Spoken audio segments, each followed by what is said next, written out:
എല്ലാവർക്കും പുതിയ വീഡിയോയിലേക്ക് സ്വാഗതം. അപ്പോൾ നമ്മൾ ഇന്ന് ആലപ്പുഴ ബീച്ചിലാണ് നമ്മളിരിക്കുന്നത്. ബീച്ചിനടുത്തുള്ള വിജയ പാർക്കിലാണ്. അപ്പോൾ ഫാമിലി ഒക്കെ ആയിട്ട് ജസ്റ്റ് ഒരു ഔട്ടിങ്ങിന് ഒരു സന്തോഷത്തിന് വേണ്ടിയിട്ട് വന്നതാണ്. അപ്പോൾ അതിന് കുറച്ച് വിശേഷങ്ങളാണ് നമ്മൾ ഇന്നത്തെ വീഡിയോയിൽ ഉൾപ്പെടുത്തിയിരിക്കുന്നത്. അപ്പോൾ നമുക്ക് നേരെ പോകാം. നമ്മളിപ്പോൾ നിൽക്കുന്നത് ആലപ്പുഴ ബീച്ചിനടുത്തുള്ള വിജയ് പാർക്കിലാണ്. ശരിക്കും ഇവിടെ നമ്മുടെ മെയിൻ എൻട്രൻസ് ആണ് നമ്മളിപ്പോൾ കണ്ടുകൊണ്ടിരിക്കുന്നത്. നമ്മുടെ ഫാമിലി ഒക്കെ കൂടെ ഉണ്ട്. അപ്പോൾ നമ്മൾ അകത്തേക്ക് കയറുകയാണ്. ഇവിടെ അകത്ത് കയറുന്നതിനായിട്ട് ചെറിയൊരു ചാർജ് കാര്യങ്ങളൊക്കെ അവർ ഈടാക്കുന്നുണ്ട്. അതുകൂടാതെ തന്നെ മറ്റ് റൈഡുകളിൽ കയറുന്ന പ്രധാനപ്പെട്ട ചില റൈഡുകൾക്ക് അതുകൂടാതെ അഡീഷണൽ ആയിട്ട് പൈസ നമ്മൾ പേ ചെയ്യേണ്ടതായിട്ടുണ്ട്. അപ്പോൾ എന്തായാലും നമ്മളതിനകത്ത് കയറിയിട്ടുണ്ട്. അപ്പോൾ നമ്മളൊരു ഈവനിങ് ടൈമിലാണ് ഇങ്ങോട്ട് എത്തിയിരിക്കുന്നത്. നമ്മൾ ബീച്ചിലേക്ക് വന്നതാണ്. പിന്നെ പിള്ളേർക്ക് ഭയങ്കര ഇഷ്ടമാണ്. അവരുടെ ഒരു എൻജോയ്മെൻറ്റിനൊക്കെ ആയിട്ടാണ് നമ്മൾ ഇങ്ങോട്ട് വന്നത്. ഇപ്പം അവർ ഭയങ്കര ഹാപ്പിയാണ്. അപ്പൂസിനൊക്കെ ഭയങ്കര ഇഷ്ടമാണ്. അപ്പൂസ് എന്ന് പറഞ്ഞാൽ നമ്മുടെ മോനാണ് കേട്ടോ. അവൻ്റെ ഒഫീഷ്യൽ നെയിം ദുൽഖർനൈൻ എന്നാണ്. നമ്മൾ വീട്ടിൽ വിളിക്കുന്ന അപ്പു റബി എന്നൊക്കെ വിളിക്കാറുണ്ട്. പിന്നെ ഒരാൾ കൂടിയുണ്ട്, ഇളയാൾ കൂടിയുണ്ട്, റുവാഷൻസ, റുവാച്ചി എന്ന് വിളിക്കും. കൂടെ ഉള്ളത് നമ്മുടെ ബാക്കി ഫാമിലി മെമ്പേഴ്സാണ്. എൻ്റെ ഫാമിലി മെമ്പേഴ്സാണ്. എൻ്റെ ചേട്ടത്തി, അനിയത്തിയുടെ ഹസ്ബൻഡ്, ചേട്ടത്തിയുടെ ഹസ്ബൻഡ്, അവരുടെ മക്കൾ, എൻ്റെ ഉമ്മി പാപ്പി, അങ്ങനെ അവരൊക്കെയാണ് എൻ്റെ കൂടെ ഉള്ളത്. അപ്പം എൻ്റെ വീട് ആലപ്പുഴയ്ക്ക് അടുത്ത് വണ്ടാനത്താണ്. അപ്പം ഞങ്ങൾ ജസ്റ്റ് ഞങ്ങളുടെ വീട്ടിൽ വന്നപ്പം എല്ലാവരും കൂടി ഇങ്ങോട്ട് ഇറങ്ങിയെന്നേ ഉള്ളൂ. അപ്പൂസാണെങ്കിൽ എനിക്ക് റെസ്റ്റ് തരാണ്ട് ഇങ്ങനെ ഓടിക്കൊണ്ടേയിരിക്കുകയാണ്. ഞാനും ബാക്കി ഫാമിലി മെമ്പേഴ്സും അവൻ്റെ പുറകെ ഇങ്ങനെ പോയിക്കൊണ്ടേയിരിക്കുകയാണ്. അവൻ്റെ ഇതായിട്ട് ഒരു സ്വർഗം കിട്ടിയ അവസ്ഥയാണ് അവിടെ ചെന്ന് കഴിഞ്ഞിട്ട്. ഉള്ള എല്ലാ റൈഡ്സിലും വലിഞ്ഞ് കയറാണ്. വർക്കിംഗ് ആണോ വർക്കിംഗ് അല്ലേ ഒന്നും നോക്കുന്നില്ല. അവിടെ അഡൽസിന് പറ്റിയിട്ടുള്ള ഇഷ്ടംപോലെ റൈഡ്സ് ഒക്കെ ഉണ്ട്, പക്ഷെ ഒന്നും വർക്കിംഗ് അല്ല എന്നുള്ളതാണ് സത്യം. അതെ മിക്കവാറും ഉള്ള പഴയ റൈഡുകളും എല്ലാം ബ്ലോക്ക് ചെയ്തിട്ടുണ്ട്. എന്താണെന്നറിയില്ല. ഇവിടെ ഇപ്പം കുട്ടികൾക്ക് വേണ്ടി മാത്രമായിട്ടുള്ളൊരു സെറ്റപ്പാണ്. ഇപ്പം ആകപ്പാട് എനിക്ക് തോന്നുന്നത് ബോട്ടിങ് മാത്രമാണ് വർക്കിംഗ് ആയിട്ടുള്ളതെന്ന് തോന്നുന്നത്. അതെ ബാക്കിയൊക്കെ ഒരുമാതിരിപ്പെട്ട എല്ലാ ഇതും ബ്ലോക്ക് ചെയ്തിട്ടുണ്ട്, സ്റ്റോപ്പ് ചെയ്തിട്ടുണ്ട്. എന്താ അറിയില്ല.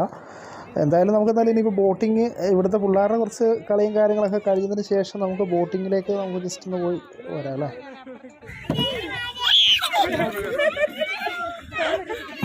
അപ്പോൾ അതായിരിക്കുന്ന എൻ്റെ ഉമ്മി, വല്യമ്മി, വല്യാപ്പ, അവരാണ് ഇരിക്കുന്നത്. ഉമ്മിയുടെ കയ്യിലിരിക്കുന്ന എൻ്റെ അനിയത്തിയുടെ കുട്ടിയാണ് ലായിക്ക്.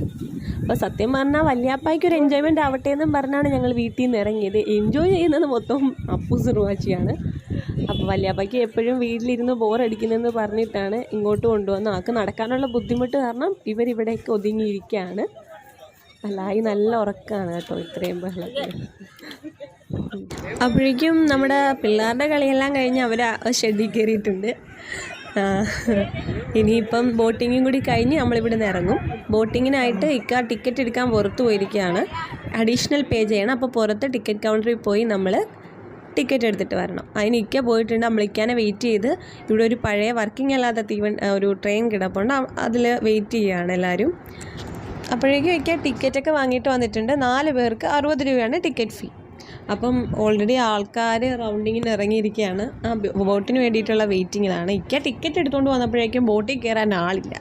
ആ ഒരവസ്ഥയായിരുന്നു. പിന്നെ തപ്പിപ്പിടിച്ച് 4 പേരായിട്ട് ഞങ്ങൾ കയറി. അപ്പൂസ് വരണമെന്ന് പറഞ്ഞ് ബഹളം വെച്ചു. അങ്ങനെ അവനെ മടിയിലെടുത്തിട്ടുണ്ട്. വലിയ കാര്യത്തിൽ ചാടി കയറി ഫ്രണ്ടിലൊക്കെ ഇരുന്നിട്ടുണ്ട്, ചവിട്ടിക്കോളാന്നൊക്കെ പറഞ്ഞിട്ട്. പക്ഷേ ഇത്തിരി ബുദ്ധിമുട്ടായിരുന്നു കേട്ടോ. ഞാൻ ആകെ ഇഴുകി പോകായിരുന്നു ആ സീറ്റിൽ നിന്ന്. ഞാനും എൻ്റെ അനിയത്തിയുടെ ഹസ്ബൻഡ്, ചേട്ടത്തിയുടെ കുട്ടിയാണ് ആയിരിക്കുന്നത്, നെയ്നു, പിന്നെ അപ്പൂസ്. ഞങ്ങൾ ഇത്രയും പേരാണ് കയറിയത്. ഞാനും ഷവാന, എൻ്റെ അനിയത്തിയാണ് ചവിട്ടുന്നത്, പെടലി ചവിട്ടുന്നത്. പക്ഷേ ഇച്ചിരി ബുദ്ധിമുട്ടായിരുന്നു. ഡ്രസ്സിൻ്റെ കുഴപ്പമാണോ എന്ന് അറിഞ്ഞുകൂടാ. ഞാൻ ആ സീറ്റിൽ നിന്ന് ഇഴുകി പോകുമായിരുന്നു. എനിക്ക് ചവിട്ടാൻ വലിയ ബുദ്ധിമുട്ടായിരുന്നു. എന്താണേലും ഓവറോൾ ഒരു നല്ല എക്സ്പീരിയൻസ് ആയിരുന്നു. കാരണം എൻ്റെ ഫസ്റ്റ് ടൈമാണ് ബോട്ടിങ്. ഞാൻ എൻജോയ് ചെയ്തു. ഇത് കഴിഞ്ഞ് ഞങ്ങൾ ഇവിടുന്ന് ഇറങ്ങി. കാരണം ഒന്ന് വെയിലാറാൻ വേണ്ടിയിട്ട് നിൽക്കുകയായിരുന്നു. വന്നത് ഈവനിങ്ങിലാണെങ്കിലും നല്ല വെയിലുണ്ടായിരുന്നു. ഈ സമയമൊക്കെ ആയപ്പോഴേക്കും വെയിൽ നന്നായിട്ടൊന്ന് താറിയിട്ടുണ്ട്. ഇത് കഴിഞ്ഞ് ഞങ്ങൾ ഇറങ്ങുകയായിരുന്നു. അങ്ങനെ പാർക്കിലെ കളികളും കാര്യങ്ങളും എല്ലാം കഴിഞ്ഞിട്ട് നമ്മൾ ബീച്ചിലോട്ടേക്ക് പോകാൻ വേണ്ടി ഇറങ്ങിയിട്ടുണ്ട്. എല്ലാവരും നടന്നു വരുന്നുണ്ട്. അപ്പൂസ് ആണെങ്കിൽ എല്ലാവർക്കും മുന്നേ തുള്ളിച്ചാടി പോകുന്നുണ്ട്. കാരണം അവന് ഇഷ്ടപ്പെട്ട ഐസ്ക്രീം വളരെ തൊട്ടടുത്തുണ്ട്. അത് ലക്ഷ്യം വെച്ചിട്ടുള്ള പോക്കാണ് ഇത്. അവൻ കൃത്യമായിട്ട് ആ കടയുടെ മുന്നിൽ ചെന്നെത്തി നിൽക്കുകയും തൊട്ടടുത്തുള്ള ആൾക്കാർ ആരാണോ അവരോടൊക്കെ അതേ ഐസ്ക്രീം മേടിച്ചതാന്ന് പറഞ്ഞ് ബഹളം ഉണ്ടാക്കുകയാണ്. ഞാൻ മാത്രമേ ഉണ്ടായിരുന്നുള്ളൂ ആ സമയത്ത്. ഞാൻ പറഞ്ഞു എല്ലാവരും വരട്ടെ, വാപ്പിയും എല്ലാവരും വരട്ടെ എന്ന് പറഞ്ഞിട്ട് അവനെ പിടിച്ച് നിർത്തിയിരിക്കുകയാണ്. അങ്ങനെ അവർ വന്ന് പിള്ളേർക്ക് കഴിക്കാനായിട്ട് ഐസ്ക്രീമും പിന്നെ വലിയവർക്കുള്ളവർക്ക് ചായയും കൂൾ ഡ്രിങ്ക്സും ഒക്കെ മേടിച്ചിട്ട് ഫ്രണ്ടിൽ തന്നെ ടേബിൾ സെറ്റ് ചെയ്തിട്ടുണ്ട്. 2-3 ടേബിൾ സെറ്റ് ചെയ്തിട്ടുണ്ട്. അവിടെ ഒരെണ്ണത്തിൽ പിള്ളേരെയൊക്കെ പിടിച്ചിരുത്തി അവർക്കൊക്കെ കൊടുത്തു. സത്യം പറഞ്ഞാൽ ഒരു ഇച്ചിരി നേരം സമാധാനമായിട്ട് ഇരിക്കാൻ പറ്റിയത് ഈ സമയത്താണ്. ഐസ്ക്രീമുമായിട്ട് കുറച്ച് നേരം ആ ടേബിളിൽ അടങ്ങിയിരുന്നത് കൊണ്ട് ഞങ്ങളെല്ലാവരും ഓരോ സൈഡിലായിട്ട് പോയി ഒന്ന് വിശ്രമിച്ചു, അങ്ങനെ വേണം പറയാൻ. അങ്ങനെ പിള്ളേർ ഐസ്ക്രീമൊക്കെ കഴിച്ചു. നമ്മൾ ചായ എല്ലാം കുടിച്ച് കഴിഞ്ഞിട്ട് പതിയെ വീണ്ടും ബീച്ചിലേക്ക് നടക്കുകയാണ്. ഇതിനിടയ്ക്ക് ഓരോ ബഹളങ്ങൾ നടക്കുന്നുണ്ട്. അവിടെ ഓരോ ടോയ് ഷോപ്പ് കണ്ടിട്ട് അങ്ങോട്ട് കയറണം ഇങ്ങോട്ട് കയറണം എന്നൊക്കെ പറഞ്ഞ് പിടിവലി നടക്കുന്നുണ്ട് അതിൻ്റെ ഇടയ്ക്ക്. അപ്പോൾ നമ്മൾ സൺസെറ്റിൻ്റെ ടൈം ആയതുകൊണ്ട് നമുക്ക് ജസ്റ്റ് ബീച്ചിൽ പോയിട്ട് വരാമെന്നും പറഞ്ഞ് പിടിച്ചുകൊണ്ട് പോവുകയാണ് എല്ലാത്തിനെയും. നല്ല വൈബാണ് കേട്ടോ അത് ഇവിടെ ഇനി ഇത് കാണാനായിട്ട്. ഇത് സ്റ്റേജിൻ്റെ അടുത്താണ് കേട്ടോ, ഓപ്പൺ സ്റ്റേജ് ഉണ്ട് അവിടെ. അങ്ങനെ ആ ഒരു വശത്തോട്ടാണ് നമ്മൾ ചെയ്യുന്നത്. പിള്ളേരിതാ വീണ്ടും ഓരോ ടോയ് ഷോപ്പിൻ്റെ മുന്നേ എത്തുമ്പോൾ അവർ ഓരോ ഇടത്ത് സ്റ്റോപ്പായി നിൽക്കുകയാണ്.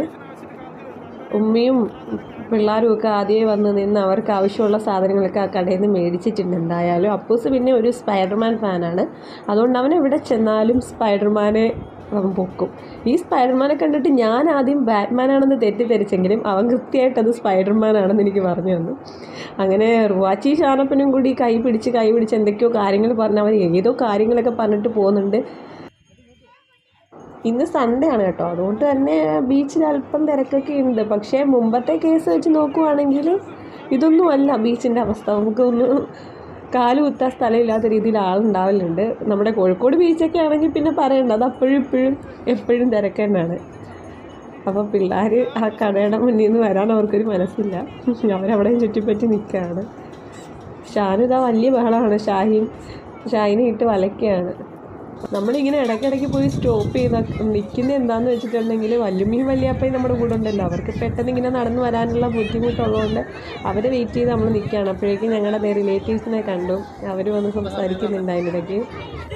അങ്ങനെ നമ്മൾ ഇനി അങ്ങോട്ട് ഒരുപാട് നടക്കുന്നില്ല, കാരണം വല്യപ്പായ്ക്ക് അത്രയും ദൂരം ഇനിയും നടന്നു വരുന്നത് ബുദ്ധിമുട്ടായതുകൊണ്ട് നമ്മളൊരു സ്ഥലത്ത് ഇതുപോലെ കുഞ്ഞിനെ കിടത്താൻ ഷീറ്റൊക്കെ വിരിച്ച് അവിടെ മോനെ കിടത്തി. അവിടെ വാച്ചിയാണെങ്കിൽ മണ്ണ് വാരി തലവഴി എറിഞ്ഞ് കളിക്കുകയാണ്.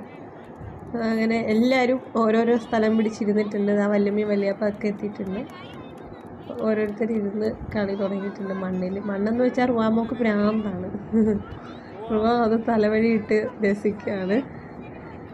ഭയങ്കര സന്തോഷം, മണ്ണുവാരി ഇങ്ങനെ ദേഹത്തെറിഞ്ഞ് നമുക്ക് പണിയുണ്ടാക്കി തരുമ്പോൾ. അങ്ങനെ ഇരുന്നവരാരും കാല് നനയ്ക്കാൻ വരുന്നില്ലെന്ന വാശിയോടെ അവിടെ ഇരിക്കുന്ന കാരണം ഞാൻ നെയ്നുവിനെയും വിളിച്ച് ഉള്ളവർ വരട്ടെ എന്ന് ഓർത്ത് നെയ്നുവിനെയും വിളിച്ച് കാലൊന്നും നനയ്ക്കാമെന്നും പറഞ്ഞ് പോവാണ്. ഇവർ ബീച്ചിൽ വരുന്നതിൻ്റെ മെയിൻ കാര്യമെന്ന് വെച്ചാൽ ഇങ്ങനെ ഇവിടെ ഈ ആൾക്കാരിരിക്കുന്ന പോലെ ഇങ്ങനെ ഇരിക്കുക. ഇങ്ങനെ ഇരിക്കാനാണെങ്കിൽ വീട്ടിലിരുന്നാൽ പോരെ എന്ന് തോന്നും, പക്ഷേ ഇവിടെ വന്നിരിക്കുന്ന വൈബ് വേറെ ആണല്ലോ, അതാണ്. അങ്ങനെ ഞങ്ങൾ രണ്ടുപേരും മാത്രമുണ്ട്, പിന്നെ ഇക്കായുണ്ട്. ഞങ്ങളൊന്ന് കാല് നനച്ചിട്ട് വരാമെന്നും പറഞ്ഞ് ഇറങ്ങിയതാണ്. പിള്ളേരെ ഒന്നും എടുത്തിട്ടില്ല, കാരണം അവിടെ പോയി പിന്നെ അതിൻ്റെ പുറകെ പോകുന്നത് വലിയ പാടാണ്. അതുകൊണ്ട് പിള്ളേരെ അവിടെ ഇരുത്തിയിട്ട് ഞാൻ നെയ്നുവിന് മാത്രമേ കിട്ടിയുള്ളൂ. നെയ്നുവും ഞാനും ഇക്കായും കൂടി ജസ്റ്റ് കാല് നനയ്ക്കാമെന്നും പറഞ്ഞ് അങ്ങോട്ട് ഇറങ്ങുകയാണ്.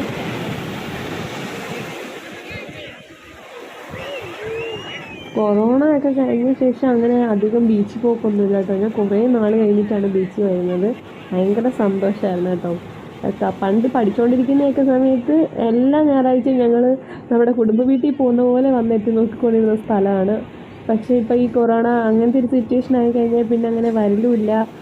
അത് കാരണം പ്രത്യേക ഫീലായിരുന്നു കേട്ടോ. പിന്നെ ഫാമിലിയുടെ ഒപ്പം ആയത് കാരണം പറയണ്ടല്ലോ, അതൊരു വേറൊരു വൈവാണ്. നമ്മുടെ എല്ലാവരും കൂടി ചേർന്നുള്ള ഒരു കുറച്ച് സമയം. ഞാൻ നിന്ന് കുറച്ച് നേരം കഴിഞ്ഞപ്പോഴേക്കും വരത്തില്ല എന്ന് പറഞ്ഞ് വാശി പിടിച്ചിരുന്നവരൊക്കെ പതിയെ ഓരോരുത്തരായി വന്നു തുടങ്ങി. ഉമ്മ വന്നു, പിന്നെ അനിയത്തി വന്നു, അങ്ങനെ ഓരോരുത്തരായിട്ട് പുറകെ വന്നിട്ടുണ്ട്. അങ്ങനെ സൺസെറ്റൊക്കെ കഴിഞ്ഞ് ലൈറ്റൊക്കെ ഡിമ്മായി തുടങ്ങി കേട്ടോ. പിള്ളേരെല്ലാവരും ഉണ്ട്, പിന്നെ വല്യപ്പയും വല്യമ്മയൊക്കെ ഉള്ളതുകൊണ്ട് തന്നെ നമ്മൾ എന്തായാലും ഇപ്പോൾ ഇറങ്ങാമെന്ന് തീരുമാനിച്ചു. അപ്പം വീഡിയോ ഇവിടെ വെച്ച് അവസാനിക്കുകയാണ്. വീഡിയോ ഇഷ്ടപ്പെട്ടിട്ടുണ്ടെങ്കിൽ ലൈക്ക് ചെയ്യുക, ഷെയർ ചെയ്യുക, നിങ്ങളുടെ അഭിപ്രായങ്ങൾ കമൻറ്റ് ചെയ്യുക. അടുത്ത വീഡിയോ ആയിട്ട് വീണ്ടും കാണുന്നത് വരെ ബൈ.